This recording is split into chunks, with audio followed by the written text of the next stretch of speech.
Heidi ho, everybody. Welcome to the Buffalo Bills Victory Monday post game. Joe, Paul, welcome. I would say it was an exciting game, and it was exciting for all the wrong reasons, Joe. You called the play-by-play here on hashtag sports. Initial takeaways from the game as far as Buffalo's, I don't know, first three possessions felt pretty good. Yeah, absolutely. Well, it seemed like, a lot of it, especially in the second half, but it seemed like feast or famine, right? It didn't seem like there was a single drive where we got to like midfield and then had to punt. It was just like Right. either we went 3 and out or you couldn't stop us. And that was Mhm. kind of annoying. You like the idea, like a couple of those drives, especially in the fourth quarter, they were longer drives, able to get Mhm. first downs, move the chains. It wasn't like just the Kincaid play. Although looking at that, like I do love the fact that right after turnover, it's like let's take a shot. You love seeing that, and they take a shot and it hits big. Mhm. Obviously, we'll talk about that during the stream. I'm sure everyone's gonna ask. A lot of injuries, and like you said at halftime, you Yeah. talk about weather like this, and I don't. Fortunately for that game, I don't remember it being an issue in the Dolphins Chiefs game. Unfortunately, Wasn't. you're right, No, it looked it wasn't. up. Yeah, Yeah, no, there was unfortunately, an it was for injury our game. aside. Yeah, and Yeah, that's fine, and that's there was an unfortunately injury part of the aside. That game. was it. But at the end of the day, you have to deal with those injuries. A lot of those injuries, we'll talk about a couple that did look serious, but a lot of them weren't. Like McGovern came back in, Stephon Diggs came back in, like a couple of them that were just like okay, and I Mm. know in the second half, a lot of people, at least the people in my stream, were talking about how this defense just looks gassed, depleted. We have to remember we were on our third string guys a lot of places. At that, like Hamlin Yeah, was in as a starter at that point. And right. even if that's the case going into next week, I trust McDermott as a defensive game planner with a Mhm. week to get it right. I Yeah. mean, if that makes sense. We'll get Douglas back probably, and again, a lot of the injuries that we suffered this week hopefully aren't as serious, and we'll get them players back next week as well. Well, I don't But know. Bernard, anytime you get yeah, carted off, yeah, that Bernard was looked an bad. ankle. So Right. just in case anybody didn't know, that was preliminarily an ankle. We don't know much more than Correct. that. Buffalo Mafia News asked if Ryan and Mario are joining us. Ryan, it was at the game. He still might be trying to leave the stadium at this point. And Mario was unavailable tonight. Oh my gosh, what am I doing? Hold on. The lights are still on. Yeah, I know. It's really really weird. There we go. There Gotta you get. go. Ah, damn! I turned my lights off. Hold on. It's like a Now we dungeon can't in see you here. at all. What am I Um, uh, doing? Yeah, I mean, Vince Whoa. Glenn says Bernard is done. I don't want to speculate anything. We didn't hear anything yet as far as what the seriousness of the injury is. There are certain Yeah. injuries. One that I know pretty well right now that hurts at first, and then as the week goes on, you start getting better, and it's not as bad as it appears. So we'll see. Yeah. And ankles, especially on short rest, Yeah. big problems there, Yep. right? So Yep. Buffalo's coming in. They got short rest now. Kansas City's coming to town, so that is at least nice. No travel days for Buffalo. Correct. But you were already down a lot of folks. Bale Inspector went down with the back partway through this game. Mm-hmm. Teron Johnson was banged up. You Mm-hmm. obviously lost Terrell Bernard. You lost Christian Benford. Bedford. Mm-hmm. Yeah, and that's why when you saw Pittsburgh start to carve everybody up, there were only 3 healthy linebackers still on the roster, Right. and one of Right. them was Tyler McCavich. Yep. Then Dorian Williams, who just became basically a rush linebacker. Mm-hmm. Right, that's really what they tried to do with him. Just again, try to cover up. You saw, oh my gosh, you saw Cam Lewis out there. You saw DeMar Hamlin out there. Like this was not the game Buffalo wanted to play. And again, Buffalo seemed to have their finger on the pulse pretty early with how to beat this Pittsburgh team. And it was just attrition as to how Pittsburgh got back into that football game. Because let's not forget, if you look at the drive summary, Pittsburgh went 5 plays punt, 3 plays punt, 1 play fumble, 3 plays punt, 10 plays interception, 3 plays punt, and then the blocked field goal. So the early part of this game, they were out. This Yes. game should have been over by halftime, right? Absolutely. But attrition got you, and I think that's really what kept Pittsburgh in the game was just simply attrition. And now with short rest, with Kansas City coming to town, and your defense, which has been performing at a hallmark level, Yep. what are you going to do when Kansas City shows up? Now, don't get me wrong, Kansas City, this is probably the best defense Patrick Mahomes has ever had. Oh yeah. Oh yeah. Easy. Yeah, I think so. but they can't catch the football. Like, it's embarrassing. I think even Kelsey in the first half of the game this last weekend had dropped 3 passes. Yeah. 3. Yep. Yeah. Yep, absolutely. And, Buffalo goes out there. You're playing Dorian Williams. You were playing Bailey Spector for a little bit before he went out. And then, after that, AJ Klein, AJ Klein, impactful linebacker. Right. Well, against a team like Pittsburgh, that makes a lot of sense because Pittsburgh has to run the football to be effective. Right. So this is an ideal game for AJ Klein, right? Do not expect this again. You will not get this against Kansas City. He will be not the player you want him to be, right? You are not going to get AJ Klein as impactful against Kansas City. They will expose him. So, got to get some rest here. Got to get some rest. Got to find some health somewhere.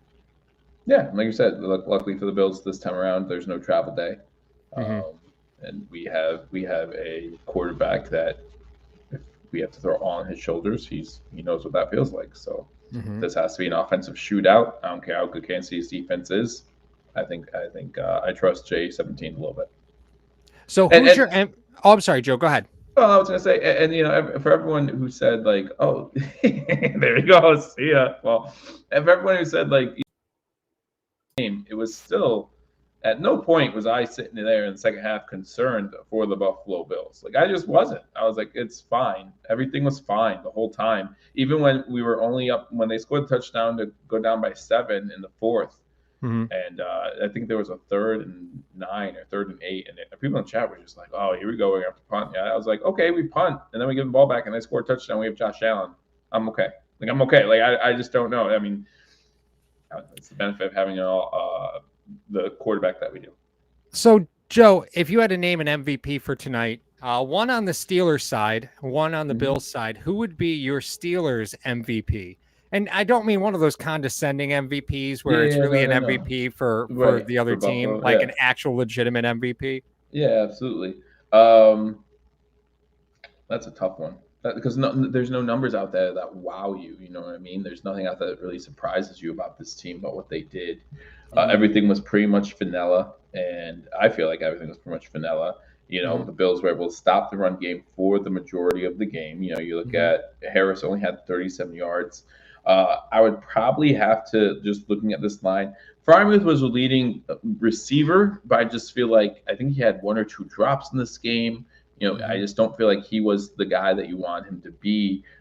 Pickens, at 5 for 50, maybe you go there. You knew that kind of like Diggs with 7 catches and 56 yards. Like, you knew we would be going after Pickens, and he still was able to get 5 for 50.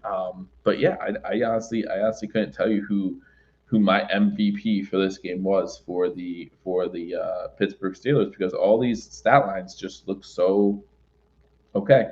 Like, okay. Yeah. Totally agree, right? Really hard to pull out. I guess, I'd have to go with Minkah Fitzpatrick, I guess, right?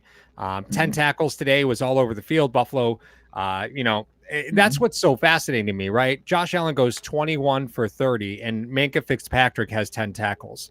Yeah. Like, he was an active boy. They didn't avoid him either. They had no fear of that secondary. You're talking about, you've got Eric Rowe there. You've got Levi Wallace was on the field a little bit.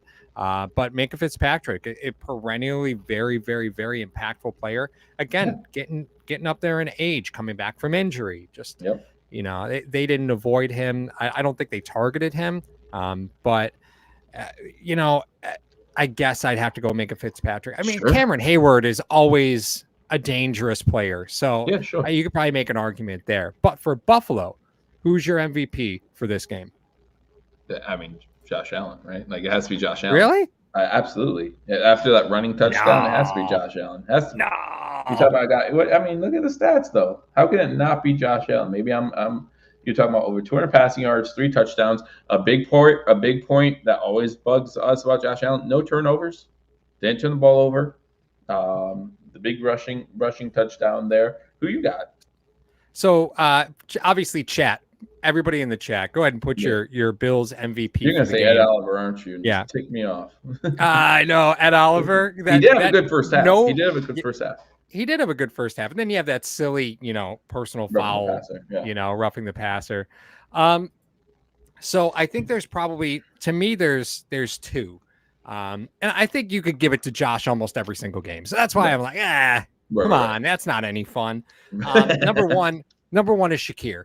That touchdown reception was career highlight reel stuff, right? And Jim Tripp puts in there, he shook off Fitzpatrick. I didn't know who it was, but shakes off a Pittsburgh defender, jots into the end zone, and my wife, who was sitting next to me, goes, "Oh, he's little." I go, "He's not. He's not little. He's just because that the offensive linemen are all surround him, and there are three of him. He's not a little guy." But it's funny because watching him run, I'm like, man, everybody always thinks Shakir is a slot receiver, and he's not. He's not. He's going to play your outside wide receiver 2 role next year, right? Like that's the role that he's probably taking. He's probably taking Gabe Davis's job, right? I think that's probably what's happening. But he runs like a slot receiver, right? He's shifty like that. But he's not. He's 6. He's 6 foot, 6'1". Should we guy. Give a shout out to, was it Reggie Gilliam on that 4th and 1 who just let Josh Allen stage dive, and he was like, "I got you, don't worry about it, I'll carry you." I know, right? Like Josh Allen was his girlfriend at a concert, just threw. Absolutely. I was like, okay. It's so funny. That's why that has to come out of the game, right? The whole assisting the runner has got to come out of the game.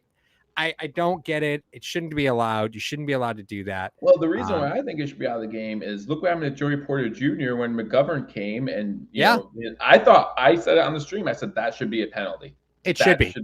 I agree. A penalty. There was no reason for McGovern to come in to assist. Right. No reason. Yeah, I totally agree with you, Joe. I totally agree with you.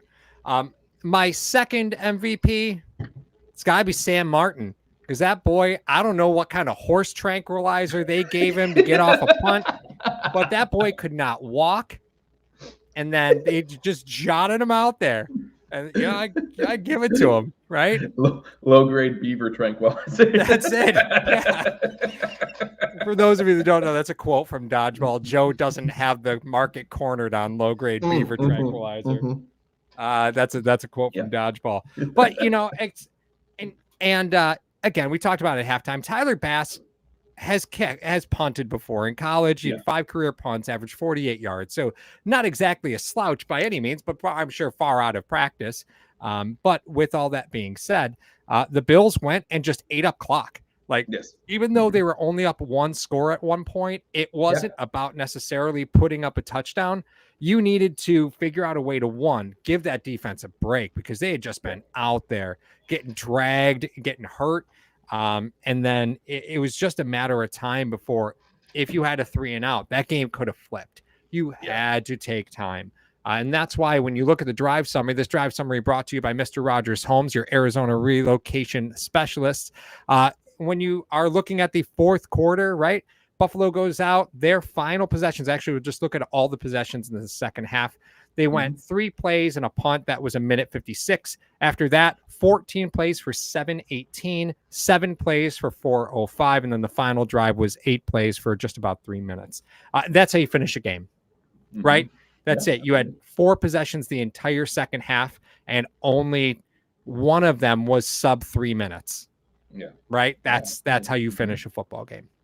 Yeah. So good job. Again, I think that stuff kind of concerns people sometimes because we've seen Bills teams fumble the ball there. Josh Allen throws an interception there, right? And the game opens right back up. Now it's a tight game again. It was a tight game for a little bit, and you needed to give your defense. You had to get your defense off the field. You had to take possessions away from Pittsburgh. And the best way to do that was have a 7-minute drive and then have a 4-minute drive. And that was the game. It was over by that. It just seemed like, I'm looking at the stats right now, and James Cook had 18 carries, which for a Buffalo Bills running back is a lot. It seemed like every time they gave James Cook the ball, the Steelers could not stop James Cook on back-to-back possessions. They just couldn't. So it was just like, why are you not just feeding him the ball every time? I mean, you look at the Bills, 180 rushing yards in this game. Ty Johnson got involved in the second half, like you predicted at halftime.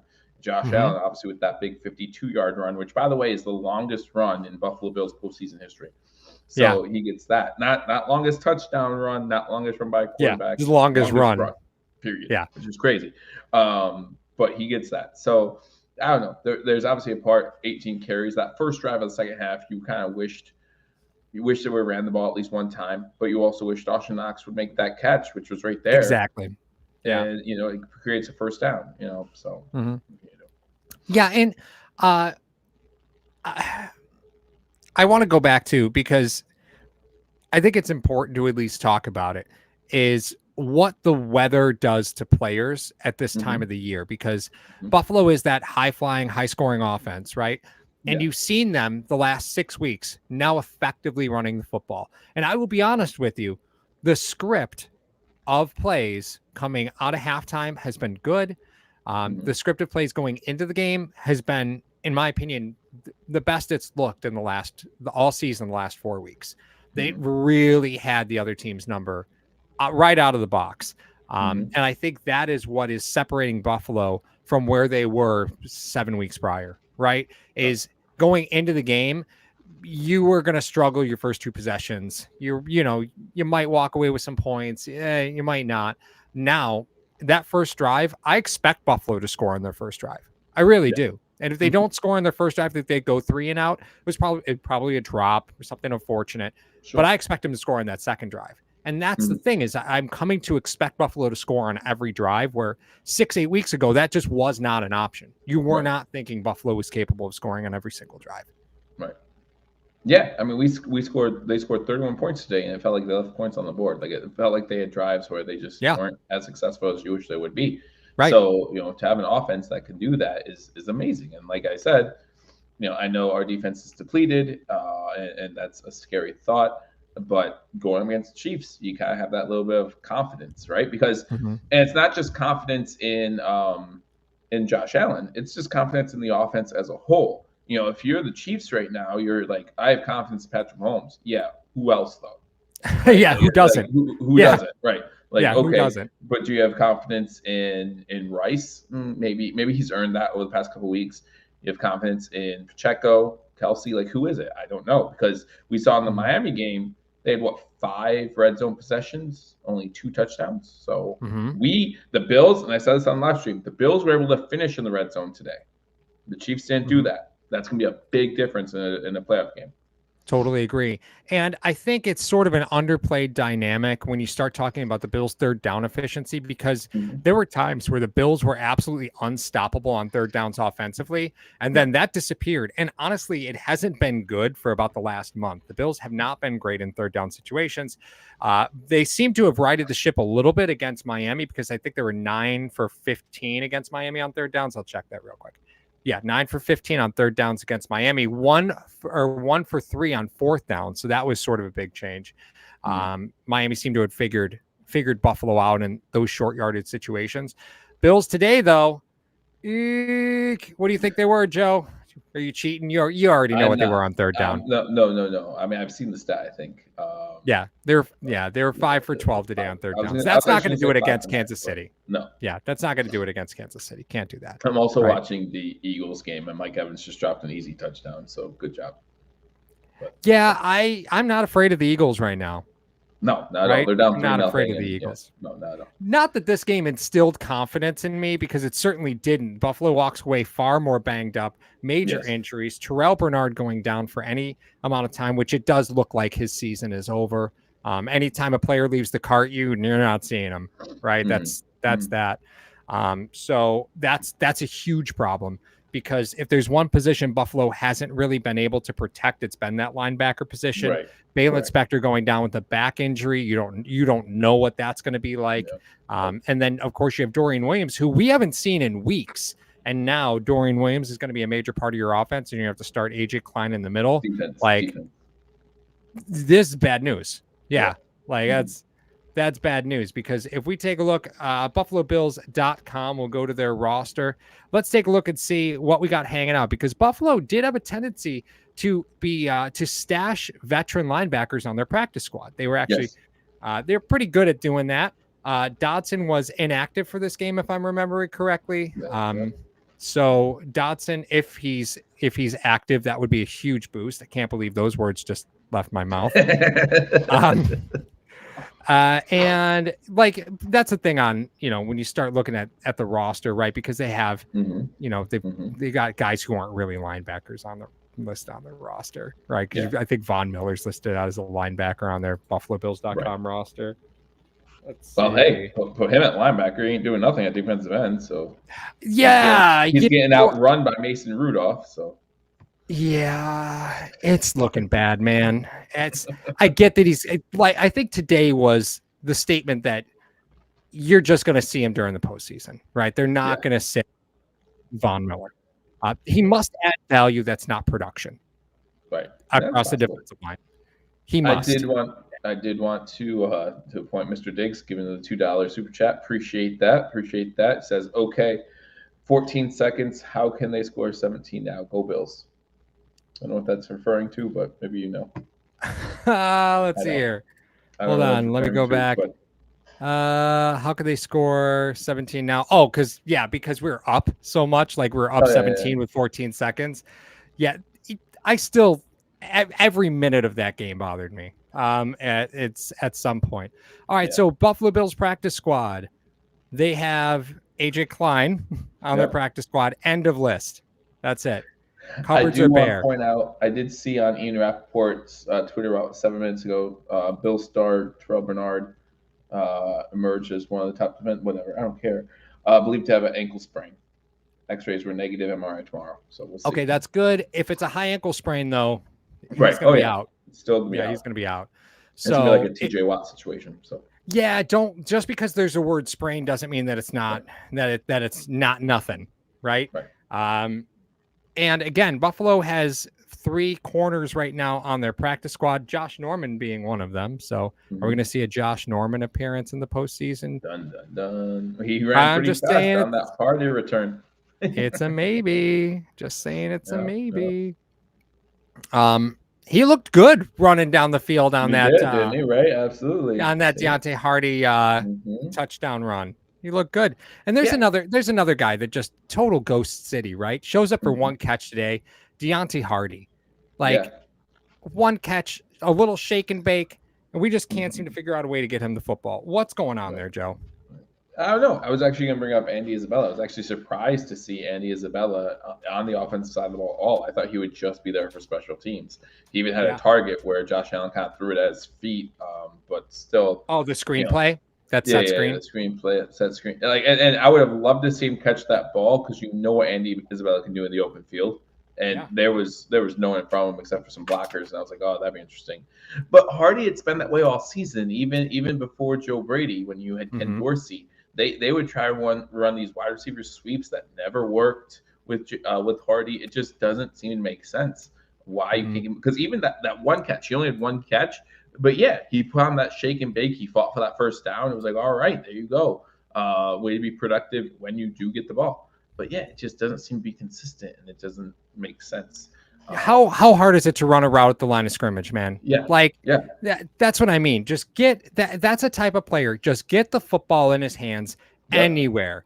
Yeah, we're running these wide receiver screens to Diggs, and yet we're not running wide receiver screens to Hardy to get him in open field. It just doesn't make sense. Diggs was an interesting one for me early in the game because I really thought the Minkah Fitzpatrick Stephon Diggs matchup was going to be like explosive, and it just wasn't. Right, like both those guys were just. It was like a George Foreman fight, you know. Like it just went the distance. Like Foreman late in his career, like it was a fight. He was gonna take it. He was gonna take you all 12 rounds. He's gonna take you all 12 rounds, and not every round was gonna look pretty. And it just wasn't. I expected to see Diggs pop. I didn't feel that way. I don't know. Maybe I'm just getting a little frustrated with Diggs. That's probably a personal thing. I mean, he still had 7 catches. So, and maybe that's part of the problem too. Whenever we've seen the Bills try to pop Stephon Diggs, it seems like Josh Allen misses him. Right, last couple of weeks when he's been open deep, Josh Allen just misses him. So maybe there's something to you talk about the Miami game, you talk about this game. They're kind of getting that rapport back of like, hey, where we can find Diggs. Again, 7 catches on I think double-digit targets today too. Mm-hmm. For Stephon Diggs. So it's good to see that back-to-back games. Complete some of the smaller stuff, and maybe we can get an explosive play in a week when we need it. Trek reviewer, I heard Brandon Bean as Ramon Humber on speed dial. No, he doesn't. No. I did see that. Shane Ray is still available too. So there you go. I guess it's hard for me to watch Diggs become the possession receiver guy, and that might just be it, right? Because that's really what and I think this was part of Ken Dorsey's issue too, and Joe Brady's carried it over. He's really just become the possession receiver guy. Yeah. And that's hard for me to kind of swallow. And maybe it's, maybe that's just a personal thing, right? Well, and that also means that the Bills do not have a reliable explosive guy, right? No. We have a bunch of possession receivers, and we have one guy who can make an explosive play if he can catch the ball and run the right route. Okay. Well, yeah, I think watching Kincaid carve up the middle of the field is why they drafted him, right? Because he could do things that Dawson Knox simply can't. Right. One of them being catch the football. Right. But there's also a lot in Kincaid's game that hasn't developed yet, right? So that's why this was Kincaid's third touchdown this year, the third or fourth touchdown this year. Mm-hmm. I think folks honestly expected Dalton Kincaid to walk in and catch 7 or 8 touchdowns because we've seen Dawson Knox get production out of the tight end position with less of a skill set. But, there's a lot of things about Kincaid's game that have to improve, especially if you're going to have to go out and score 50 points. If you got to go out and score 50 points, here you go, man. This is what you got to do. You got to run better routes. You got to find softer spots in coverage. And that's the one thing about Kincaid that I don't see is his ability to read those zone looks. He still just isn't. He just doesn't have a great feel for it yet. Knox kind of fills that role, and I want Knox off the field as much as possible. That being said, Kincaid, if you're not excited about Kincaid right now, I don't know what you're talking about because Kincaid is, he's definitely earned that first round draft pick. And here comes Mario coming in. Coming in hot. Look at this. Here's the trouble. No webcam. Am I seeing this correct? No webcam. There will be zero Shane Ray slander on this show. He hears Shane Ray. He's like, I'm coming on. That's it. Yeah. Was that his Beetlejuice? And that's it. He's gone. Just like that. Was your Beetlejuice moment? Shane that was Ray my Beetlejuice moment. I just wanted to say, I'm in between showers. I just wanted to say, hey guys, Joe, excellent job. And I'll see you guys later. Have a good time. All right. Thanks, Mark. Robert D, thank you so much. Or D Robert, excuse me. Thank you so much. Every super chat gets donated to the hashtag sports charity for the 2023-2024 season. So thank you so much for that. Bring on KC, feed me more. That's a great WWE reference from about 2008. So thank you for that.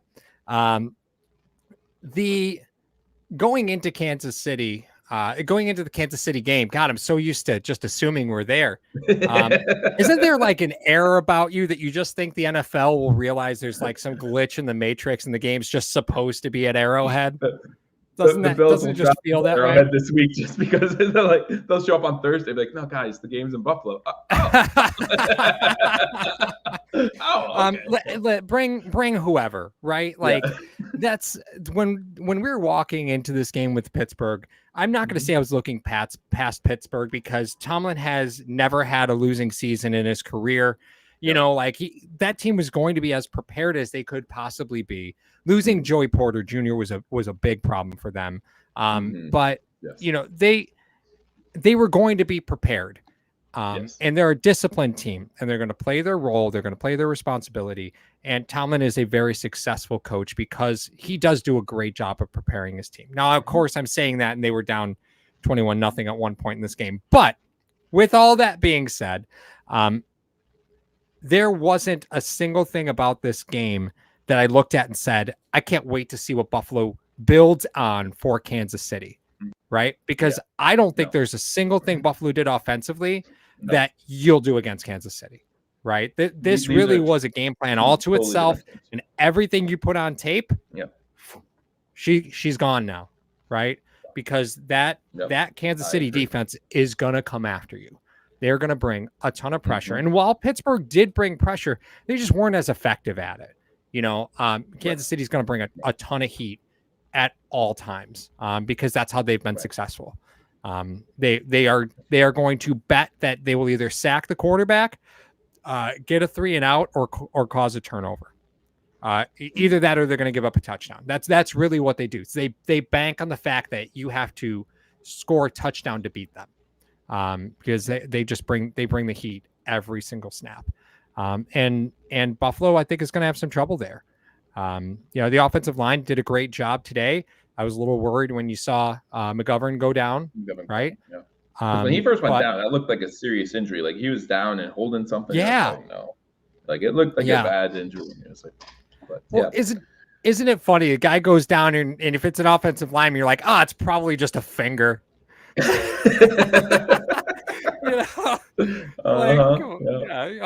just a finger. It's fine. He's fine. Tape it up. Give him the club. Because you look at the Steelers game today. I mean, they were without their best pass rusher anyway. My biggest concern is on the opposite side of the ball. I think that personally, I think the Chiefs have a better offensive line than the Steelers do, and I don't even think it's that close. To be honest, and we didn't get a lot of pressure on Mason Rudolph. At the end of the game, we all pushed the pocket back a little bit, but one sack? Like right. if you give Patrick Mahomes time, he's gonna kill you. He's gonna kill you. Right. Yeah, and I agree there. And they were doing it without needing the back to chip. Right. And Kansas City's gonna have the same benefit. That's actually one of the reasons why Kansas City's so effective at this year, is because they use the backs primarily for pass catching at this point, right? Like they really don't run the football that much anymore. They're using the backs primarily in a pass catching capacity. So to not need them in pass protection, that's why, again, like Latavius Murray being active, like, come on, come on, just give me Leonard Fournette, put that right in my veins. Give me Fournette. I am so tired of seeing Latavius Murray catch a 4-yard dump pass and fall. Fell. He tripped on his old age. That's what he did. Give me 28-year-old Leonard Fournette. That's what I want. But of course, McDermott has Murray active. Of course he does. I would rather see Fournette in there as well, especially in the game coming up this coming week against the Chiefs. I trust Fournette a little bit more. I did want to also point out, speaking of the running backs, very interesting, and you can speak on this a little bit more. No James Cook in the last 2 drives, right? Yeah. It was all Johnson because they knew what Pittsburgh would do if Cook was in there. Yeah, they're going to ball hunt, right? They're going to look for that football. They're going to try and strip that football, and that's why you need a player like Ty Johnson. That's what he's there for. Again, could have been Fournette, but Ty Johnson has looked really good.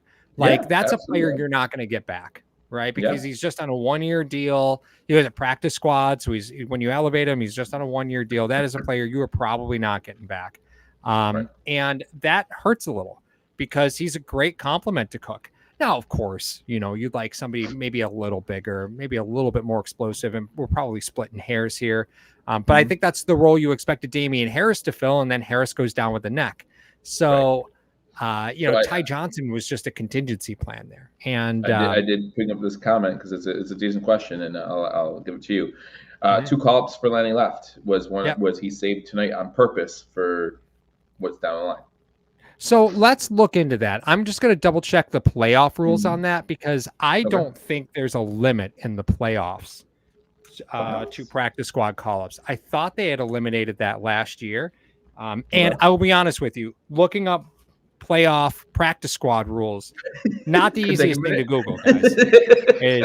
It is not, because nobody cares except us. So Paul is the only one that cares about it's that. It's true. I'm the only one. And like, why can't I find this? Like, why isn't this here? Please be sure to hit that thumbs up button as Jim Tripp comes in. 23 likes. I can't see how many people are actually in here, so I don't know. But only 23 likes. You can do better than that. You can do better than that, guys. I know you can. But while Paul looks that up, I also want to talk about some other things that I saw today that I don't know if they would be interesting to Paul. And we talked about a little bit about Reggie Gilliam, Andy Isabella being in there on offense. again, I thought Andy Isabella would only be there on kickoffs. I didn't think that we'd see him at all on offense. The pre-motion snap, promotion before the snap, like he had a bunch of those. Yeah. And so the whole game, I was like, are you setting something up with that? Like, what are you doing with that? Yeah. And it was lo and behold, it was the screen pass that Josh he skipped across the lake to Isabella. And just to back up, the practice squad rules were changed, unlimited elevations from the practice squad. So there's that number of elevations is not relevant in the postseason. Okay. It is during the regular season. So you could activate 2 practice squad players. The Bills were smart, obviously, to have activated Klein. You can only activate 2 players from a practice squad from every game, but the number of times the player can be elevated, that is no longer a factor from this point. We had 2 this week then, right? Because Isabella would have been on the practice squad as well. So it was Isabella and Klein were your 2 elevations. Right. Yeah. Right. And again, maybe you just elevated Isabella to waste some film, right? Sure. Absolutely. Yeah. Absolutely. Yeah. Maybe that's it. That's okay. Right. That's fine. Tyler England, Vaughn was out there getting his steps in. That's funny. That's right. Like the senior citizens walk in the mall in the morning. The hour before it opens, right? Like it's like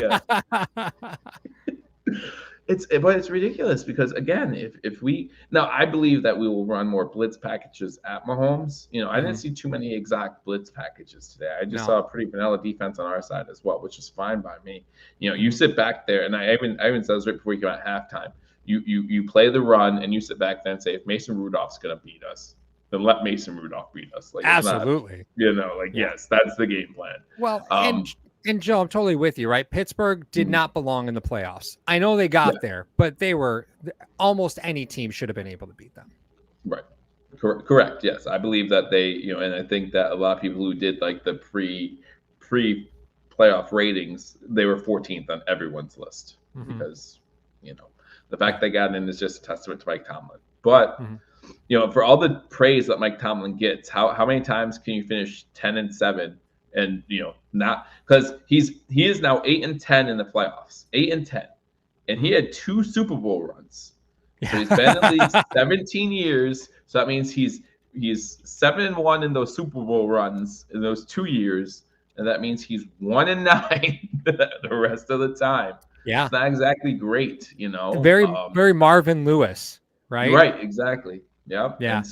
And I'm not, if Mike Tomlin doesn't get a new contract with the Steelers, because this was the last year on his contract, he will be picked up by another team. And that's and he should be. But at what point is mediocrity to good? Finally, we've had enough of this. So. I do want to just post up on Banged Up Bills. If you guys aren't following them on Twitter, great follow. So here was the injuries tracked by Banged Up Bills. Very happy to quote them on this, and they have a reputation for being pretty on top of this. So Terrell Bernard was obviously his right ankle. Teron Johnson with head. Connor McGovern was an abdomen. So not a finger. It was an abdomen. Stephon Diggs also was an abdomen. Again, I wouldn't expect anything to come of either of those. Christian Benford was a knee. Balin Spector was a back. Leonard Floyd was a left shoulder, which is why you saw so much AJ Epinesa at the end of that game. And Micah Hyde, right shin. I think he took a helmet off the shin again. I don't think there's anything there. And Sam Martin with left hamstring. That's what you left the game with. Now add that on top of the fact that Terrell Bernard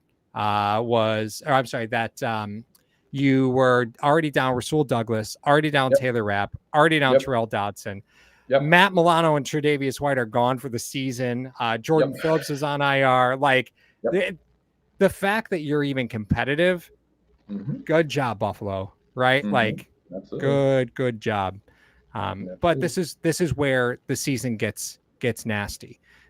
Because it really is about what you've invested in throughout the depth of your roster. And I think previously what Buffalo would do is they would fill their roster with a bunch of guys that were all kind of making just about the same amount of money. And there would be a pedestrian drop off from one player to the next. And I think they've really started to try and develop talent. So the last 2 seasons have felt very different than the previous 3. as far as that is concerned. So as injuries happen, I'm not super worried. Although I will say Dane Jackson 100% had pass interference on George Pickens at the end of that game. But that is why defensive backs will wear the same color gloves as the jersey of the opposing player. White jerseys, man. White jersey, white gloves. That's what you do. You couldn't see that hand in the replay. No, you can't see it. Absolutely not. Like Dane Jackson was holding on to George Pickens' hip like it was a prom photo. And it was pretty much from the start. Like at the start. Yeah. It was like, I'll just hold you. It's okay. Yeah. Yeah. What's the worst that's gonna happen? I'm gonna get called for defensive holding. Okay. Take time off the clock. Gonna take more time off the clock. It's fine. We know you can't throw it down the field. Right. I feel like the Bills were very fortunate to get that holding call on that pass that was thrown a mile out of bounds, because that should have been uncatchable pass interference. He was not being held while Josh Allen held onto that ball. I was like, okay. Yeah. Same thing with the roughing the passer that was called against them when they hit Josh Allen. I was like, no way. You can't. Like, that's ridiculous. Yeah. Oh, yeah. So Buffalo Mafia news, punt god return. Let's talk about this real quick, right? So here's where I think the rules of the NFL are fascinating, because the rosters are still active. So like any player who was on another team's roster that didn't make the postseason, if this was their last year, they're not available. They're not available till after the Super Bowl. So anybody who is currently or was on another team that didn't make the playoffs, unless they were released before the end of the season, they are not eligible to join a playoff team. So you really do have to go into the free agent pool of whatever that is. And just recently, Matt Araiza was actually quoted as having some very nice things to say about the Bills organization, who have kept in touch with him, even when he was, on the practice squad of the Giants. Like, the Bills had, maintained communication with him. Obviously, you don't want to see something happen to Sam Martin. Right. But that left hamstring issue, I know he punted, but the word on the street on the sideline was that it was a miracle that he was able to play. So again, you're going to hear punters come in. You might hear his name. I think it's too big a lightning rod for Brandon Beane to pull for a playoff punter. Just me. Right. That's just me. But Buffalo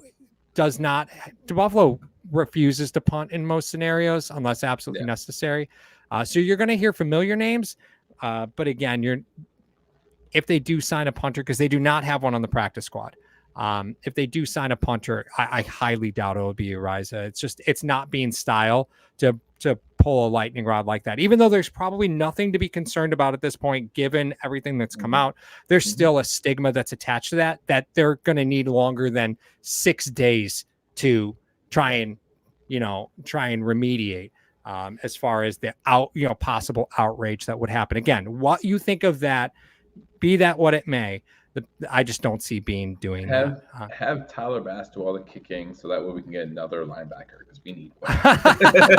Get an extra linebacker. Tyler Bass can punt. It's fine. This is a terrible idea. That is a terrible idea, Joe. Now, Tyler Bass could kick it to the moon, so don't get me wrong, absolutely. Right? Like, I'm totally fine with that. But as far as available punters, right now you're 2020, because we actually have to go to 2024 available punters. I don't think did he get cut? I think Cody Borquez got cut by Cleveland. Okay. Was he on their roster for the postseason? I thought he got cut prior to that, but I could be wrong there.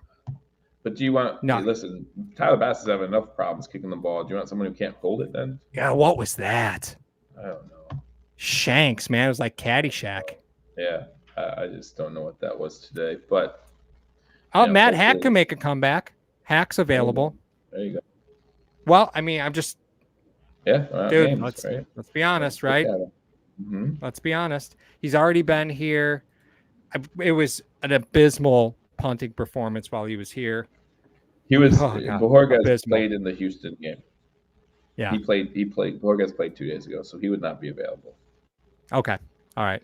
Yeah, so maybe Hack makes a return, man. If anything, you might see him signed to the practice squad, because again, you could do that and then have the elevations there. So that is still an option. And then you drop somebody from your practice squad that you just don't expect to play. But that might be the direction that you go. I got free agent linebackers way harder to fill. Like you got to go with what you got at this point. So if that means that you're playing Poyer, I know if that means you're playing dime most of the time with Poyer playing linebacker, then that's what you're doing. And then the good news is more than likely Rapp will be back for the Chiefs game. More than likely Douglas will be back for the Chiefs game. So you know, we do have a little help there. But the problem is that the tight ends for the Chiefs are very big. They're very big people. Like you don't want I don't get me wrong, right? I'll put Poyer on whoever, right? Yeah. Do I think Watson's going to burn us? No. Do I think their other tight ends are going to burn us outside of Travis Kelce? No. But I think they can be dangerous. They can get left 6 yards on 3rd and 5, right? That's all they need to do. They don't need to burn us. They just get 6 yards on 3rd and 5 every time. Right. And I think you could go dime on most of the downs within Kansas City because even though they do play some heavier personnel, they're not really looking to run the football out of that personnel. Right. So I think you'll probably get away with it, but not an ideal scenario. That is for sure. That is absolutely not for sure. But who knows? We'll see what happens, man. Hey, Tyler Bass, 48-yard career average in college on all 5 of those punts. 5 punts, 6 punts. Yeah, all 5 of those punts. We'll see what happens. So if we're looking at Kansas City game, that's going to be 6:30 on Sunday. For those of you unaware, the game will be at 6:30. And then you're getting Baltimore. What? 6 o'clock here on Hashtag Sports. And Houston and Baltimore. I want no part of Houston, man. CJ Stroud is the business. Like he looks like the real deal. And that's a team that's going to be dangerous for a long time. They don't have a great running game, but between the receivers that they've got there, oh boy, that's a fun team to watch. I think a coach like McDermott can stifle, right? I think that team is, when they've got you figured out, they're trouble. But I think McDermott could confuse Stroud. And I would also, and it matters this week too, but I would also look at, how does he do in cold weather? Because that matters, and he's been playing in dome all season. Good for him. But yeah, like that. It's not a problem in Buffalo. What'd you say? Not a problem in Buffalo. That's right. Yeah. So, and once you start, sort of unpacking the whole stadium thing today, like, I'm sure people are kind of rethinking whether they wanted a dome or not. Like they didn't even bother to shovel the seats out. So you had to snow plow your way to a metal bench that you were not going to sit on. Like Ryan Lasel was at the game and Ryan's like, I'm standing on 8 inches of packed snow. It's like, I'm not even standing on the ground. He's probably standing almost halfway up the seat in front of him. Right. Oh man. Yeah. And there was like a little debate going on online, or at least people talking about how they could do better or whatever. I don't know how. Like it's a lot of snow in a short time. They tried. They had people shoveling 24/7. They were doing everything they could to try and shovel stuff out, but it was to a point where they just said, clear the walkways. Yep. It's going to be what it is. Clear the walkways. And new stadium, no roof on that bad boy. Yeah, well, not a full roof, right? But they're going to have a partial roof over I would say an overhang. Right. An extended overhang. Right. So, but does that matter in Orchard Park when the wind's swirling around? It's not going to matter, right? No. Yeah, no. This is going to happen again. That's just a fact. This is going to happen again. So the game will be 6 o'clock here, Hashtag Sports, 6:30 kickoff. What is the one thing for you, Joe, that having watched this game, that you give me one positive, one negative? What's one thing that you're concerned about going into the Kansas City game, and one thing from today that gave you confidence going into the Kansas City game? Sure.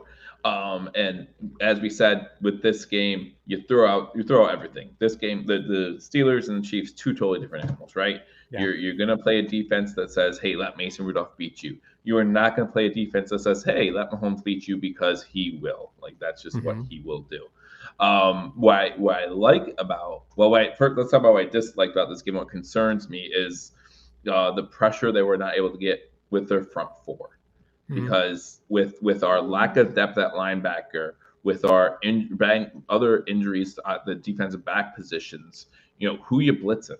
Who are you? Like, sure, we're going to run some exotic blitzes, but normally we have guys in there who can make up ground on whoever's coming in for that blitz. If we don't have those guys to cover the back end, again, Mahomes is going to find it. Mahomes is going to, and if Mahomes can't, Andy Reid can't. So it's going to be very troubling. Not necessarily because I don't think, like I said, I don't think we're just going to rush for the whole game and be like, yeah, well, we'll see what happens. No, we're gonna blitz 5. There might be a play where we blitz 6. We're gonna bring pressure, but then it's that back end. What is gonna happen on the back end of that really has me scared. Like you said, like we alluded to, who's covering the tight ends for Kansas City? I mean, that's gonna be the key question. And you might have someone covering Travis, but then it's the other guys can beat you for 6 yards, 7 yards, 8 yards, 15, whatever, and that gets in the end zone too. One thing I'm excited about is the continued emergence of Khalil Shakir. That creates a whole different dynamic to this offense. Totally agree. A whole different dynamic to this offense. We now, in this season, we have seen the coming up of James Cook. So now defenses have had to prepare for that and say, oh, wait, Buffalo does have a running game. Now they have to realize, listen, even though Paul doesn't like it, we can have Diggs just run little ins out, have 7 catches for 50 yards and just beat you that way. And then we have Shakir, who not only can be shifty.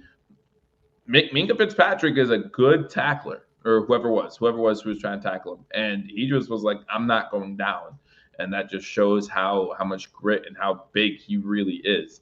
So that has me excited, not just for the rest of the season, but for the next 2, 3, 4 years, because he could be a big piece for the Buffalo Bills.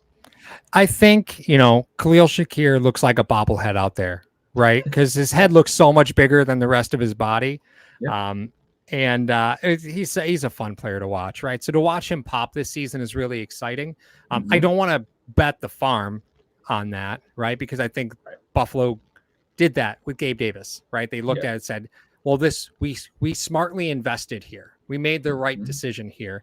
And I think that burned you this year, I think that burned you this year. And again, I expect Gabe Davis to come back and be an integral part of this offense, but I'm completely happy with, 3 targets of his a game going to Shakir on top of the targets that he already is deserving. He has earned far more targets than he's been getting.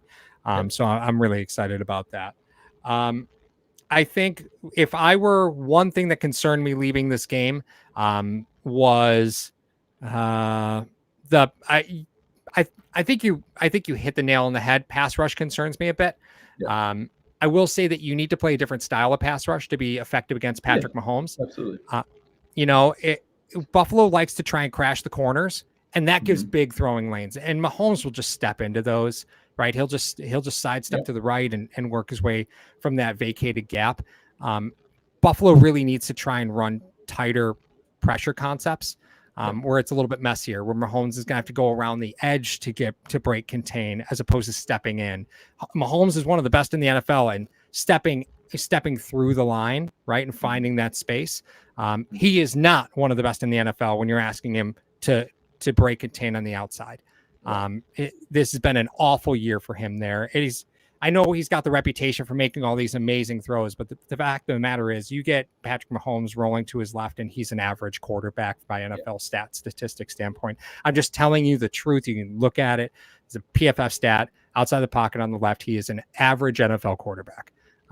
So if you get him to break contain going forward, that's a problem. Buffalo definitely did that. They gave huge passing lanes today. Mason Rudolph's just not fleet of foot enough to be able to recognize them and step up. Mahomes isn't going to miss that. You put that on tape, good for you. You put that on tape, can't do that again next week. As far as the positives here, look at the points you scored in the first half. Yeah. Right? You dominated in the first half. Absolutely. You just hope that you could put the Band-Aids enough on everybody to make sure that, they're out there because, best case scenario, the Texans beat the Ravens, right? That's best case scenario. If you win against Kansas City, Houston comes to Buffalo. That's an ideal scenario, right? Yeah. Buffalo going to Baltimore is not. That is a filthy football team. They're filthy. And with I remember as the a last time we defense, played I'm Baltimore in concerned the about that. playoffs. I'm good with that. Yeah, well, yeah, sure, right? I remember last time. Listen, the last time we played Baltimore in the playoffs, Lamar Jackson was the MVP. Everything was looking great. Everything was looking gravy. The Bills had the wild card victory. Mm-hmm. No, that was in Orchard Park. That's right. So that they was in weren't Orchard Park. seed. That was in Orchard Park. But still, Teron Johnson. So I think that's going to wrap things up for us. Thank you to Mr. Rogers Homes for being the sponsor of the post-game show and for the broadcast. Again, you're going to catch Joe 6:00 here on Sunday for the broadcast of the Bills versus the Chiefs. I almost said Bills at the Chiefs. Old habits die hard. Okay. Chiefs at the Bills. But we can't do it without a roast session. So we were getting asked about it in the comments section. Absolutely. 3-minute timer. Joe, you're not usually a part of it. I'm not used to this. No. My condolences. You're going to hear things that might change the way you look at yourself in the mirror. So we'll bring up the timer real quick, and you got 3 minutes to go ahead and load them up in the chat. Again, this is the roast session. Go ahead and say anything you want about Joe or I. We'll read them off just as long as it's not one of those type of comments. Can't be one of those type of comments. All right, here's our timer, and 3 minutes, and go. Joe with the Superman Widow's Peak. That's true. Like you are just a little bit of Vidal Sassoon away from the curl. D. Robert says 6 Eastern time. Adjust accordingly. Yes, for all our international contingents, we are talking in Eastern time. Joe, show Paul how you sing when he's not around to protect us. It's punishing. Hey, you love the voice, guys. You love the voice. Buffalo's going to the Super Bowl. Yeah, we could stop that. Mario's hat definitely smells like piss and bonfire smoke after not washing it for the last 3 years. That is descriptive. That is descriptive. Let's see here. What else we got? Joe, what happened to the Santa hat? It's only for game time. It's only for the game. It's only a game time? That's right. It's only game time decision. Did you have a New Year's hat? Do you have a New Year's hat? I do not have a New Year's hat. No, sorry. We need to get you a New Year's hat that just has like a little dangly disco ball. That's what we need to do. Let's see here. Mario has minus 410 odds to throw a Miller Lite or snowball at Taylor Swift's box. Yes, that's right, everybody. Tay-Tay predicted to be coming to Buffalo. Make sure you're by the Niagara International Airport. I'm sure that's where all the private jets fly in. Joe looks like someone your mom would warn you not to go up to at a Buffalo Wild Wings. Nothing towards Paul, just at me. Huh? Okay. Yeah, well, you're the new guy. This is what's going to happen. We got the new guy. Yep. Also, Joe looks like the lifelong senior manager at a local bar and hates on all the teenagers. I used to manage a restaurant, and Joe does not give me seedy restaurant bar manager vibes. I could say that. Hate on all teenagers. Yes, I do that. Let's see. Oh yeah. So that let's see. We still got another minute in the roast session. There we go. Paul looks like an adult that would play a teen when he's 30 in a Disney movie. Thank you for that. Thank you for that. In real life, I'm much bigger. Insult, but... Yes, in real life, I'm very big. That's where he tells himself anyway. I think that's a quote from Robin Hood Men in Tights. Don't be fooled. In real life, I'm very big. So as far as the stream goes, I think that wraps us up. Thank you, everybody, for joining us here on Hashtag Sports. Hit that like button on your way out. Subscribe, comment. Let us know what you thought of the game. And we will see you all 6 o'clock Eastern Standard Time here on Hashtag Sports with Joe for Buffalo and Kansas City in Buffalo. And, of course, you can always check out Paul. I'll be at the Town Ballroom February 17th raising money for Music is Art. I got a concert there. We're doing a Goo Goo Dolls night. So very, very excited to do that with Goo Goo Dolls bassist Robbie Tackett. He's on tour in Australia, but that's his charity. So we're going to do a Goo Goo Dolls night, which is really fun. So come out February 17th at the Town Ballroom in Buffalo, New York.